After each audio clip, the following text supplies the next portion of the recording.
కాబట్టి, లేకపోతే మంచిగా ఉన్నావు కాబట్టి, బాగా వండుతావు కాబట్టి, నన్ను బాగా చూసుకుంటున్నావు కాబట్టి, నాకు అన్నీ సమకూరుస్తున్నావు కాబట్టి నేను నిన్ను ప్రేమిస్తున్నాను అనేది బికాజ్ ఆఫ్ లవ్. కానీ ఇన్స్పైట్ ఆఫ్ లవ్ అంటే నువ్వెలాగున్నా నేను నిన్ను ప్రేమిస్తూ ఉన్నాను. అది దైవికమైన ప్రేమ. రోమిలకు రాసిన పత్రిక 5వ అధ్యాయంలో మనం బలహీనులమై ఉండగా, భక్తిహీనులమై ఉండగా, శత్రులమై ఉండగా, పాపులమై ఉండగా యేసయ్య మనలను ప్రేమించాడు. ప్రియ సంగమా, దేవుని యొక్క ప్రేమను మనం గమనించాలి. అలాగే వీరిరువురు కూడా ఒకరినొకరు ఆ రీతిగా ఒకరినొకరు ఇచ్చుకొనుట, ఒకరికొకరు త్యాగము చేసుకొనుట, ఒకరికొకరు అంగీకరించుకున్నప్పుడు మీ మధ్య ప్రేమ చిగురిస్తూ ఉంది. దైవికమైన ప్రేమ అంటే ఫర్గివ్ అండ్ ఫర్గెట్. ఒకటిది not because of, but it is in spite of. రెండవది దైవికమైన ప్రేమ ఫర్గివ్ అండ్ ఫర్గెట్. కొన్నిసార్లు చిన్న చిన్న పొరపాట్లు జరిగినప్పుడు, లేదా గతంలో జరిగిన విషయాలు పదే పదే తవ్వుకొని ఒకరికి ఒకరు మరి గాయపరుచుకోకుండా you have to forgive each other. ఒకరినొకరు క్షమించుకోవడం మాత్రమే కాదు, కానీ ఫర్గెట్ అనగా దేవుడు ఎలాగైతే గత పాపములన్నీ ఆయన సముద్ర ప్రగాధములో ఆయన పడవేశాడో, ఒకరి తప్పులు ఒకరు ఎంచుకుంటూ చూపించుకుంటూ కాదు, కానీ ఒకరికొకరు క్షమించుకోవాలి. మూడవది దైవిక ప్రేమలో నమ్మకం ఉన్నది. ఈరోజు చాలా కుటుంబాల్లో ఒకరిని ఒకరు నమ్మలేకపోతూ ఉన్నారు. But you have to trust each other. ఏ కుటుంబంలో అయితే నమ్మకం ఉంటుందో ఆ కుటుంబము చాలా బలంగా ఉంటుంది. నాలుగవదిగా దైవిక ప్రేమలో ఇవ్వడం ఉంది. దేవుడు లోకమును ఎంతో ప్రేమించెను, కాగా తన అద్వితీయ కుమారునిగా పుట్టిన వాని విశ్వాసం నుంచి ప్రతివాడు నశింపక నిత్యజీవం పొందినట్లు ఆయనను అనుగ్రహించెను. So we cannot love without giving. చాలామంది చాలా కబుర్లు చెప్తూ ఉంటారు కుటుంబ వ్యవస్థలో, నువ్వంటే నాకు చాలా ఎంతో ప్రేమో తెలుసా, but he will do nothing.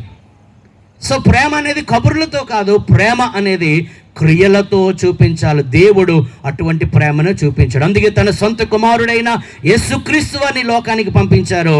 యేసుక్రీస్తు వారు తన ప్రాణాన్ని ఇచ్చారు, తన రక్తాన్ని చిందించారు. ఈ ప్రపంచంలో అనేకమైన వారు దేవుళ్ళని పిలువబడుతూ ఉన్న యేసుక్రీస్తు వారు మాత్రమే మన పాపముల కొరకు, మన యొక్క వ్యసనముల కొరకు, మన శాపముల కొరకు కల్వరి సిలువలో ప్రాణము పెట్టినంతగా ఆయన ప్రేమించాడు. అందరూ చప్పట్లు కొడుతూ దేవుని నామమును మహిమపరచుదాం. ఇది గొప్ప ప్రేమ, ఇది సాక్రిఫిషియల్ లవ్, ఇది చాలా త్యాగపూరితమైన ప్రేమ. అంచేత మీ మధ్య ప్రేమ అనేది ఒకరికొకరు ఇచ్చి పంచుకున్నట్టు ద్వారా ఏమి ఇచ్చుకోవాలి? అప్పుడప్పుడు చిన్న చిన్న గిఫ్ట్స్ ఇచ్చుకోవాలి. Maybe some times surprise gifts. So ఒకరికొకరు గిఫ్ట్స్ ఇచ్చుకున్నప్పుడు మీ మధ్య ప్రేమ అనేది చిగురిస్తారు. మూడవదిగా there must be unity in your family. మీరిరువురు కూడా అన్ని విషయాల్లో ఏకీభవించినప్పుడు, ఐక్యత కలిగి ఉన్నప్పుడు, మత్తయి సువార్త 18 చాలా విషయాలు మీరు ఏకీభవించిన యెడల నేను మీ మధ్య ఉంటాను అని ఆయన అన్నాడు. మీరు ఏకీభవించిన యెడల మీరు ఏది అడిగితే నేను అది ఇస్తాను అని అన్నాడు. మూడవదిగా మీరు ఏది బంధిస్తారో భూమి మీద అది పరలోకమందు బంధించబడుతుంది అన్నాడు. అంటే మీ మధ్య ఐక్యత ఉన్నప్పుడు అపవాది అయిన సాతాను మీ మధ్యకు రాలేడు. సాతానుని ఎదిరించగలిగిన శక్తి కేవలం ఐక్యతకు మాత్రమే ఉంది. So there must be unity. అందుకే లోకాసువార్త 1వ అధ్యాయంలో జకరియా, ఎలిజబెతులు వీరిద్దరును అనే మాట చదువుతున్నాం. So what ever you do you must do together. ఒకరికి ఒకరు కాదు. అవ్వమ్మ శోధించబడడానికి కారణం ఆమె ఒంటరిగా ఉండడం. సో మిమ్మల్ని ఒంటరిగా ఉండడానికి దేవుడు జతపరచలేదు, కానీ ఎప్పటికప్పుడు టుగెదర్నెస్, కలిసి ప్రార్థించడము, కలిసి వాక్యము ధ్యానించడము, కలిసి దేవుని మందిరానికి వెళ్ళడము, కలిసి దేవుని పరిచర్య చేయడము, సేవకులకు అకుల్లా ప్రిస్కల్లాగా జతపని వారిగా ఉండి దేవుని పనిలో కలిసి ఉండాలని దేవుడు కోరుకుంటూ ఉన్నాడు. ప్రసంగి గ్రంథం 4వ అధ్యాయం 9వ వచనంలో 2 are better than 1 అనే మాట రాయబడింది. ఒంటిగా ఉండుట కంటే ఇద్దరు కలిసి ఉండుట ఇది చాలా ఇంపార్టెంట్. 4వదిగా మీ మధ్య కమ్యూనికేషన్ అనేది తప్పనిసరిగా ఉండాలి. కమ్యూనికేషన్. మరి ఈ రోజుల్లో కుటుంబాల్లో మాటలు ఉండడం లేదు. ప్రతి ఒక్కరి దగ్గర సెల్ ఫోన్ ఉంటుందేమో, ఎవరు సెల్ ఫోన్ పట్టుకుని వారు కూర్చుంటున్నారు. మరి ఆ రోజులు పోయాయి. కలిసి మాట్లాడుకోవడము, కలిసి భోంచేయడము, కలిసి ఆటలాడుకోవడం అనేది ఈరోజు కుటుంబాల్లో కరువు అవుతుంది. కానీ గమనించాలి, మీ మధ్య సంబంధము బాగా ఉండాలంటే మీరు ఏం చేయాలి? బాగా మాట్లాడుకోవాలి. ఏం చేయాలి? ఇరువురు కూడా మాట్లాడుతున్నారా? మీరిరువురు కూడా మాట్లాడుకోవాలి. మీ ఎంత సంభాషణ బాగుంటుందో అంతగా మీ మధ్య సంబంధం బాగుంటుంది. గమనించండి, దేవునికి మనకు మధ్య సంబంధం ఎలా పెరుగుతుంది?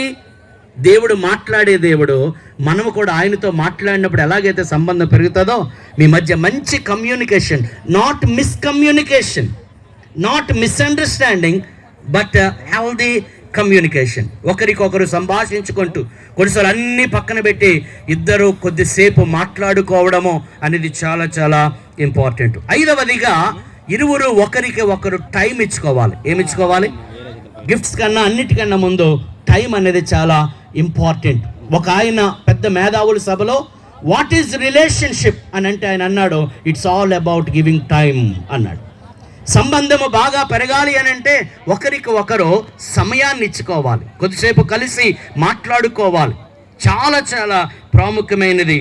ఆఖరిగా గమనించినట్లయితే 6వదిగా గమనించినట్లయితే ఎఫెసీ పత్రిక 5:22 నుంచి 5:33 వారు గమనిస్తే మరి భార్యాభర్తలు ఎలాగ ఉండాలో అక్కడ ఒక క్రమము రాశాడు. There must be order. స్త్రీలకు చెప్తా అంటాడు, స్త్రీలారా మీ సొంత పురుషులకు లోబడి ఉండండి. లోబడడం అనేది ఇట్స్ ఎన్ ఆర్డర్. క్రమము ఎక్కడ ఉండదో అక్కడ అక్రమం ఉంటుంది, ఎక్కడ అక్రమం ఉంటుందో అక్కడ దేవుడు ఉండడు. అంచేత దైవికమైన క్రమము కుటుంబంలో ఏంటంటే ప్రతి భార్య తన భర్తకు లోబడాల్సిందే. ఒకవేళ ఇక్కడ చాలామంది దంపతులు కుటుంబాలు కలిసి ఉన్నాయి, ఒకవేళ భార్య బాగా సంపాదిస్తున్న ఆమె అయినా, చాలా పెద్ద కుటుంబంలో నుంచి వచ్చిన ఆమె అయినా, భర్తకి దేవుడు చెప్తూ ఉన్నాడు, భర్తకి తప్పనిసరిగా ఒబే అవ్వాలి. భర్త శిరస్సు గనుక సంఘము క్రీస్తునకు లోబడినట్లు ప్రతి భార్య తన భర్తకు లోబడి. ఇది క్రమం, దైవికమైన క్రమం. మరి భర్తలకు దేవుడిచ్చిన క్రమం ఏంటంటే భర్తలు తమ భార్యలను ప్రేమించాలి. ఎలాగూ ప్రేమించాలి? క్రీస్తు సంఘమును ప్రేమించినట్లు. లోపములను వెతకలేదు. గమనించండి, మనలో ఉన్న లోపాలు కానీ దేవుడు వెతికితే మనం ఎవ్వరం ఇక్కడ ఉండేవారము కాదు. ఒక సంగతి గమనించాలి, ఈ ప్రపంచంలో no husband and no wife is perfect. ఎందుకంటే human beings are not perfect. అంచేత నీ భర్త, నీ భార్య ఆమె పర్ఫెక్ట్ అని అనుకోవద్దు. మనం పర్ఫెక్ట్ అని ప్రభు మనల్ని ప్రేమించలేదు. మనలో లోపాలున్నా, బలహీనతలున్నా మనల్ని అంగీకరించినట్లు ఒకరినొకరు అంగీకరించుకోవాలి. భర్త తన భార్యను ప్రేమించి ఎలాగా? క్రీస్తు సంఘమును ప్రేమించినట్లు త్యాగపూరితమైన ప్రేమ, ఇంకంటాడు పోషించి సంరక్షించి అనే బాధ్యత ప్రతి భర్తకు ఉందని బైబిల్ గ్రంథంలో మనము చూస్తూ ఉన్నాం. పేతురు రాసిన మొదటి పత్రిక 3వ అధ్యాయంలో భార్యలకు చెప్తా అంటాడు, మీ యొక్క స్వభావము ఎలా ఉండాలి? సాధువైనట్టు మృదువైనట్టు స్వభావం ఉండాలి. అంచేత షార్ అబ్రహాముని ఏమని పిలిచింది? తెలిసిన వారు చెప్పండి, ఏమని పిలిచింది? యజమానుడా. మరి ఈరోజు భార్యలు భర్తలు ఏమని పిలుస్తున్నారు? చాలామంది ఏ అంటారు. ఎవరిని? భర్తను ఏ అంటే ఎవరిని పిలిచినట్లు? ఒక గేదెనో ఆవునో. వెనకాల పాస్ట్ గారు అందిస్తున్నారు, కొంతమంది ఒర్రయ్య అంటారంట. అయ్యో బాబోయ్. అందుకే ఒకరోజు ఒక ఆమె పేరు షారా అంట.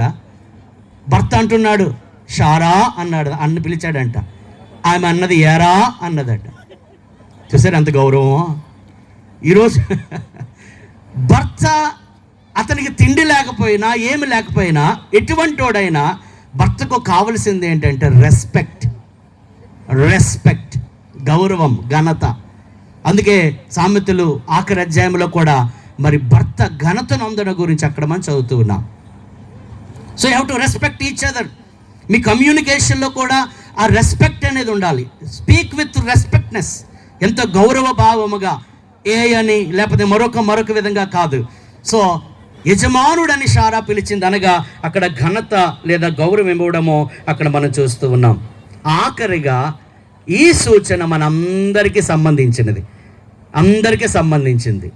మత్తయి సువార్త మరి 18వ అధ్యాయంలో మనము చూస్తూ ఉన్నాము.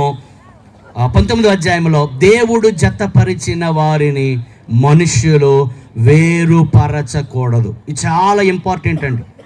చాలా కుటుంబ వ్యవస్థలు మరి వారు ఇరువురు బాగానే ఉంటున్నారు, కానీ మనుష్యులు వేరు చేస్తూ ఉన్నారు.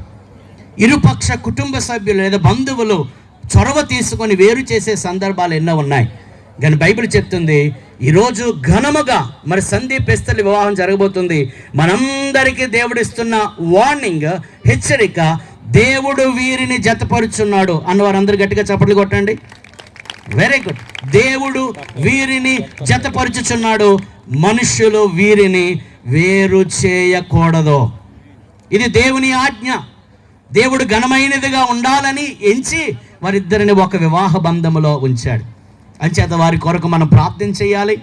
మరి వారు అన్యోన్యంగా దైవికమైన కుటుంబముగా ఈ లోకానికి, సంఘానికి, సమాజానికి ఒక మాదిరికరమైన, ఆదర్శప్రాయమైన, ఇదిగో దంపతులు అంటే ఇలా ఉండాలి. మరలా చెప్తున్నాను, క్రైస్తవ కుటుంబం అంటే ఇలా ఉండాలి అనేటట్లు వారు జీవించాలని కోరుతూ, వాక్యాన్ని ప్రేమిస్తూ, ప్రభువుని ప్రేమిస్తూ, దేవుని సన్నిధిలో ఎదుగుతూ, దైవ సేవకులకు లోబడుతూ, మరొకళ్ళ పుష్కలాల వలె దైవ సేవలో, దేవుని సేవలో, పరిచర్యలో సేవకులకు సహకరిస్తూ ఒక ఉన్నతమైన స్థితిలోనికి వారు రావాలని కోరుతూ, వారి వైవాహిక జీవితాన్ని ప్రభువు మెండుగా ఆశీర్వదించాలని కోరుతూ ఈ మాటలు ముగిస్తూ ఉన్నాను. దేవుడు మిమ్మల్ని దీవించి ఆశీర్వదించునుగాక.